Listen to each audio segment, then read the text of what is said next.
نحمده ونصلي على رسوله الكريم اما بعد فاعوذ باللہ من الشیطان الرجیم بسم اللہ الرحمن الرحیم۔ معزز ناظرین السلام علیکم ورحمۃ اللہ وبرکاتہ۔ میں ہوں میاں محمد اکرم آپ کی خدمت میں حاضر۔ ناظرین، اللہ تعالیٰ سورہ حجرات میں ایک جگہ پہ فرماتے ہیں، ان آیات کا مفہوم میں آپ کے گوش گزار کرنے لگا ہوں کہ اللہ تعالیٰ نے فرمایا کہ جب مسلمانوں کے دو گروہ آپس میں لڑنے لگ جائیں تو آپ ان کی صلح کروا دیں، یعنی کہ ان کا جھگڑا ختم کروا کے ان کے درمیان میں صلح کروا دیں۔ اور پھر اگر ان میں سے ایک جو زیادتی کرنے والا ہے، یعنی کہ وہ باز نہیں آتے، صلح نہیں کرتے، تو پھر ان میں سے یہ دیکھنا ہے کہ جو زیادتی کر رہا ہے، ظلم کر رہا ہے، آپ نے اس کے خلاف لڑنا ہے، یعنی مظلوم کا ساتھ دینا ہے، اور اس وقت تک لڑتے رہنا ہے جب تک ظالم اپنے ظلم سے رک نہیں جاتا، باز نہیں آ جاتا۔ اور جب باز آ جائے تو پھر ان دونوں گروہوں کو آپس میں ان کی صلح کروا دیں۔ دوسری جگہ پہ اللہ کے نبی حضرت محمد مصطفیٰ صلی اللہ علیہ وسلم کی ایک حدیث کا مفہوم ہے کہ ایک صحابی تھے اور وہ اپنے ہمسائے سے بہت زیادہ تنگ تھے، یعنی کہ وہ ہمسایہ ان کے اوپر زیادتی کر رہا تھا، ان کے ساتھ بڑا نامناسب قسم کا رویہ رکھتا تھا۔ تو اس نے آ کے آپ حضرت محمد صلی اللہ علیہ وسلم کی خدمت میں حاضر ہوئے اور شکایت کی کہ یا رسول اللہ، میں اپنے ہمسائے سے بہت زیادہ تنگ ہوں، اس نے مجھے بہت زیادہ ستا رکھا ہے۔ تو آپ صلی اللہ علیہ وسلم نے ان کو حکم دیا کہ آپ ایسے کریں کہ اپنے گھر کا سامان نکال کر باہر رکھ دیں، اور ہر آنے جانے والے جب آپ سے پوچھیں گے تو آپ نے بتانا ہے کہ میرے ساتھ میرا ہمسایہ اس طرح کا برا سلوک کر رہا ہے۔ یعنی کہ اللہ کے نبی صلی اللہ علیہ وسلم نے خود ایک پروٹیسٹ کا طریقہ بتلا دیا، اور اس صحابی نے ایسے ہی کیا کہ اس نے گھر کا سارا سامان اٹھا کر باہر گلی میں رکھ دیا۔ جو بھی وہاں سے گزرتا پوچھتا کہ ارے میاں کیا معاملہ ہے، تو وہ یہی کہتا کہ یہ میں اس وجہ سے کر رہا ہوں کہ میں اپنے ہمسائے سے بہت زیادہ تنگ ہوں، یہ بہت بڑا ظالم ہے، میرے ساتھ زیادتی کر رہا ہے۔ تو لوگ اس کو ملامت کرتے اس ہمسائے کو کہ کتنا بخت ہے، کتنا ظالم ہے کہ اس کا ہمسایہ اتنا تنگ آ چکا ہے کہ اس نے گھر کا سامان باہر گلی میں رکھ کر وہ احتجاج کر رہا ہے یا پروٹیسٹ کر رہا ہے۔ جب اس ہمسایہ کو ان حالات کا سامنا کرنا پڑا، جب اس نے سنا کہ وہاں سے لوگ گزرتے ہوئے جب میرے بارے میں وہ جانتے ہیں تو مجھے برا بھلا کہتے ہیں، میرے لیے بد دعائیں کرتے ہیں، تو وہ اس ہمسایہ کے پاس آیا، آ کر معافی مانگی اور اس سے کہا کہ آئندہ میں ایسا نہیں کروں گا۔ ناظرین، اس وقت جو ہمارے ملک کے حالات ہیں، جس طرح کا مینڈیٹ چوری کیا گیا ہے، اس میں تو کوئی شک بھی نہیں، کیونکہ اب تو مینڈیٹ چوری کرنے والوں کے اپنے لوگ ہی اس بات کا کنفیس کر رہے ہیں، اعتراف کر رہے ہیں کہ یہ واقعی دھاندلی ہوئی ہے، مینڈیٹ چوری کیا گیا ہے، اور یہ بہت بڑا جرم ہے کہ اس عوام کی جو اہمیت ہے وہ صرف اور اس ملک میں یہی تھی کہ 5 سال کے بعد یا جب بھی کسی نئی حکومت کے لیے الیکشن ہوتے تھے، اس میں اس عوام کو ووٹ کا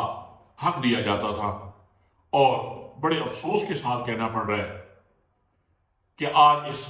ظالم نظام نے، طاقتوروں نے، انہوں نے عوام کے اس حق پر بھی بڑی بے شرمی اور ڈٹھائی کے ساتھ ڈاکہ ڈالا ہے۔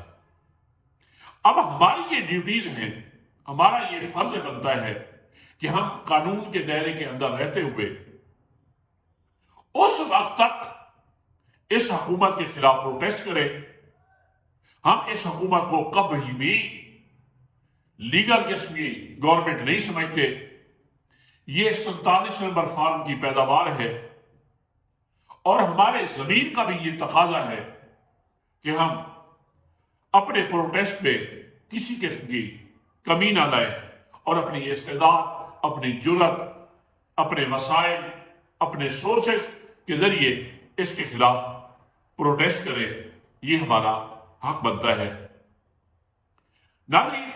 کچھ ہمارے دانشور قسم کے جو اینکرز ہیں، کچھ صحافی ہیں، وہ بعض دفعہ بڑے منجھے ہوئے قسم کے صحافی ہیں، لیکن بعض دفعہ وہ باتیں ایسی کرتے ہیں یقیناً یہ بڑی تکلیف ہوتی ہے. وہ اس بات کو پروموٹ کر رہے ہیں کہ دیکھیں جی پی ٹی آئی کا کام یہ ہے کہ اب جناب ٹیبل ٹاک کیجئے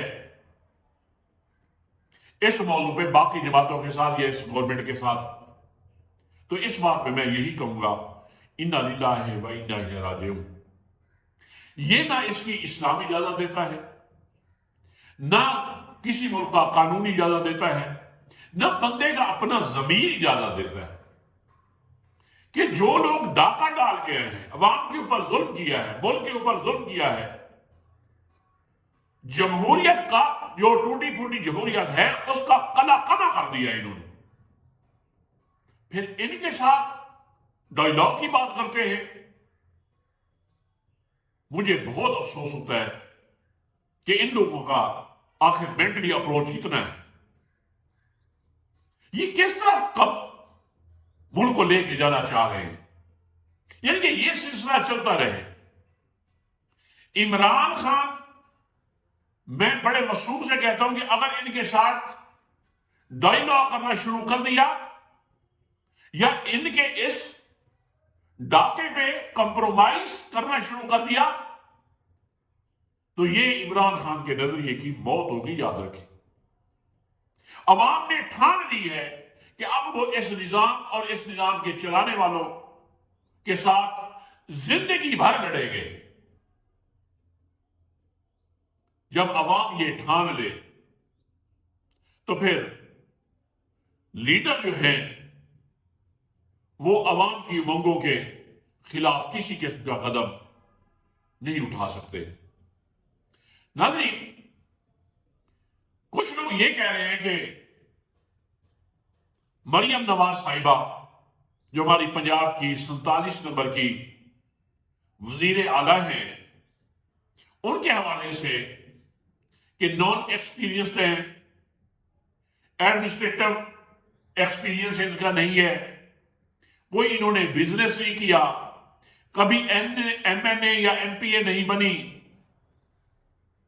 کوئی انہوں نے کوئی فیکٹریاں نہیں چلائیں، مینجمنٹ کے حوالے سے بالکل زیرو ہیں. ہاں اتنا ضرور ہے کہ تعلیم یافتہ ہیں، پڑھی لکھی ہیں. تو ان کو چیف منسٹر بنا دینا یہ ملک کے ساتھ بہت بڑی زیادتی ہے. لیکن میں ان سے یہ گزارش کروں گا، ان لوگوں سے، ان کی بات اپنی جگہ پہ ٹھیک ہے، ان کی منطق ٹھیک ہے، ماننے والی بات ہے کہ مریم نواز صاحبہ ایک گھریلو خاتون ہیں، اور اس بارے میں یہ یاد رکھیں ہمیں ہر چیز دین سے ملتی ہے. کہ ایک حدیث کا مفہوم ہے کہ آپ صلی اللہ علیہ وسلم نے فرمایا کہ کبھی صاحب فن سے بحث نہ کرنا.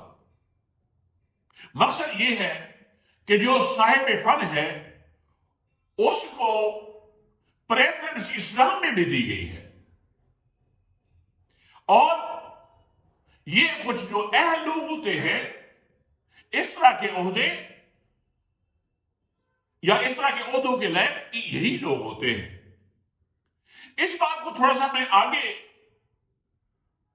بڑھانے کے لیے آپ کو مثالیں دوں گا کہ پاکستان کا جو نظام ہے یہ تو وہ نظام ہے، شاید یہ پوری دنیا سے اس کمپٹیشن میں ہے کہ بدنام ہوں گے تو کیا نام نہ ہوگا. بری ریپیوٹ میں میرے خیال میں یہ نظام پوری دنیا میں کوئی ایک اپنا مقام بنانا چاہتا ہے کہ ہمارا نظام اتنا برا ہے، ہم اتنے برے لوگ ہیں. پاکستان کی تاریخ گواہ ہے کہ آصف زرداری صاحب جیل میں تھے، مختلف قسم کے مقدمات تھے ان پہ، وہ سزا کاٹ رہے تھے، لیکن حالات ایسے بدلے کہ جیل سے نکالا اور ملک کا صدر بنا دیا۔ ہمارے سابق وزیر خزانہ اسحاق ڈار صاحب، عدالت عالیہ نے ان کو مجرم ڈکلیئر کر دیا تھا، سزا ہو گئی تھی، وہ لوگ بھاگے ہوئے تھے، باغی تھے، عدالت کے فیصلے کے خلاف مفرور تھے، اور پھر وہی ہوا کہ کچھ عرصے کے بعد وہی لوٹتے ہیں اور آتے ہی ان کو وزیر خزانہ بنا دیا گیا۔ میاں نواز شریف صاحب نے، اسی عدالت نے ان کو مجرم قرار دے دیا، ڈکلیئر کر دیا کہ انہوں نے کرپشن کی ہے، سزا کاٹ رہے تھے۔ پھر ایک نورہ کشتی ہوئی، اس نورہ کشتی میں حضرت بھاگنے پہ یا مفرور ہونے میں کامیاب ہو گئے، عدالت نے بھی ان کو مفرور ڈکلیئر کر دیا۔ پھر جناب وہی صاحب آتے ہیں اسی ملک میں، نادرا کا جو ایک سسٹم ہوتا ہے، وہ عملہ بھی ایئرپورٹ پہ ان کو ریسیو کرنے کے لیے پہنچ جاتا ہے، ان سے وہیں پہ ان کے فنگر پرنٹ ہیں یا جو بھی پروسیجر ہے، اس کی پوری مجھے ڈیٹیل میرے ذہن میں نہیں ہے، اس طرح کا کرتے ہیں، بڑے ادب اور بڑے احترام کے ساتھ ان کو لے آتے ہیں، اور پھر وہی جناب اپنی ہی قیادت میں الیکشن لڑتے ہیں۔ شہباز شریف صاحب کی دیکھ لیں کہ پچھلی دفعہ رجیم چینج کے بعد جس دن ان کے اوپر فرد جرم عائد ہونے والی تھی، اس دن حضرت کو اسلامی جمہوریہ پاکستان کا پرائم منسٹر بنا دیا گیا۔ بیسیکلی اس نظام کے خلاف حکومت نے جس طرح کا یہ نظام ہمیں دیا ہے، اس نظام کے خلاف عمران خان کی قیادت میں عوام نے اس بار ووٹ کے ذریعے بھرپور قسم کی بغاوت کر دی ہے۔ اس بغاوت کا مقصد یہ کہ نہ یہ لوگ ہمیں گوارا ہیں، نہ یہ نظام ہمیں گوارا ہے، ہم اس نظام کے خلاف بائیکاٹ کرتے ہیں، کیونکہ عوام سمجھ چکے کہ پاکستان دنیا کا عجیب ملک ہے جہاں پہ جرائم کو پروموٹ کیا جاتا ہے۔ لوگ تو اب سمجھنے لگے ہیں کہ ملک کا پریزیڈنٹ بننے کے لیے، ملک کا پرائم منسٹر بننے کے لیے، ملک کے کسی صوبے کا چیف منسٹر بننے کے لیے وہ جتنا بڑا مجرم ہوگا، جتنا بڑا ظالم ہوگا، جتنا بڑا وہ ملک و قوم کو برباد کرنے والا ہوگا، اس کا اسی سپیڈ سے اقتدار میں آنے کا حق بڑھتا جائے گا۔ یہ نظام ہے۔ یقین جانیے کہ یہ میں پہلے بھی گزارش کر چکا ہوں کہ یہ نظام اپنی موت کی آخری ہچکیاں لے رہا ہے۔ اس میں نہ کوئی عمران خان کا کردار ہے، نہ کوئی عوام کا کردار ہے، نہ ان ظالموں کا کوئی کردار ہے۔ یہ میرے اللہ کے فیصلے ہیں کہ پوری دنیا میں تغیرات سے اللہ اپنی قدرت دکھاتے ہیں، کہ روزانہ کے معمولات دیکھ لیں کہ لوگ بادشاہ سے گدھا اور گدھا سے بادشاہ بن رہے ہیں، ذلت سے عزت کی طرف، عزت سے ذلت کی طرف جا رہے ہیں۔ یہ دن رات کا بدلنا یہ عقل والوں کے لیے نشانیاں ہیں کہ حالات کبھی بھی ایک جیسے نہیں رہتے، اور پاکستان کے حالات بھی اللہ نے یہ فیصلہ کر لیا ہے کہ کب تک یہ عوام اپنے حقوق کی پامالی، اپنے وسائل سے محرومی، اپنے بنیادی حقوق سے محروم کر دینے والے نظام کے خلاف کب تک یہ چپ رہیں گے۔ اللہ کو اپنی مخلوق یاد رکھیں، بہت پیاری ہے۔ جو انسان گناہ گار بھی ہے پھر بھی اللہ کی مخلوق، اللہ کو بہت پیارا ہے۔ اور جس طرح کے اس نظام نے یا اس نظام کے چلانے والوں نے اس عوام پہ ستم ڈھائے ہیں، تو اللہ ایک حد تک کسی کے اوپر ظلم برداشت کرتے ہیں، اور اللہ نے فیصلہ کر دیا ہے کہ اب یہ نظام اور اب یہ عوام اس وقت تک سکون سے نہیں بیٹھیں گے، اس وقت تک اپنے پروٹیسٹ کو کنٹینیو رکھیں گے جب تک یہ نظام اور اس کے نظام کے چلانے والے ان کی تدفین نہیں ہو جاتی۔ یہ اس ووٹ کے ذریعے جو آخری وصول تھا وہ انہوں نے، عوام نے ووٹ کے ذریعے دے دیا ہے، اب تدفین باقی ہے، اس کے ہم منتظر ہیں۔ انشاءاللہ اللہ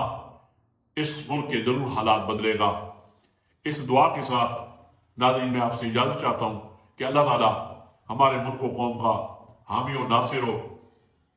اور اللہ تعالیٰ ہمیں اپنی زندگیوں میں جلد ہی اس ملک کو پھلتا پھولتا اور چمکتا ہمیں اپنی نظروں سے دکھائے۔ ہم اپنی اس اللہ کے توکل پہ، کیونکہ بھروسہ اللہ پہ ہی ہے، سب کچھ کرنے والی ذات اللہ کی ہے، اور اللہ تعالیٰ ہم سب کی حفاظت فرمائے۔ تو ناظرین، اسی کے ساتھ میں آپ سے اجازت چاہتا ہوں۔ السلام علیکم ورحمۃ اللہ وبرکاتہ۔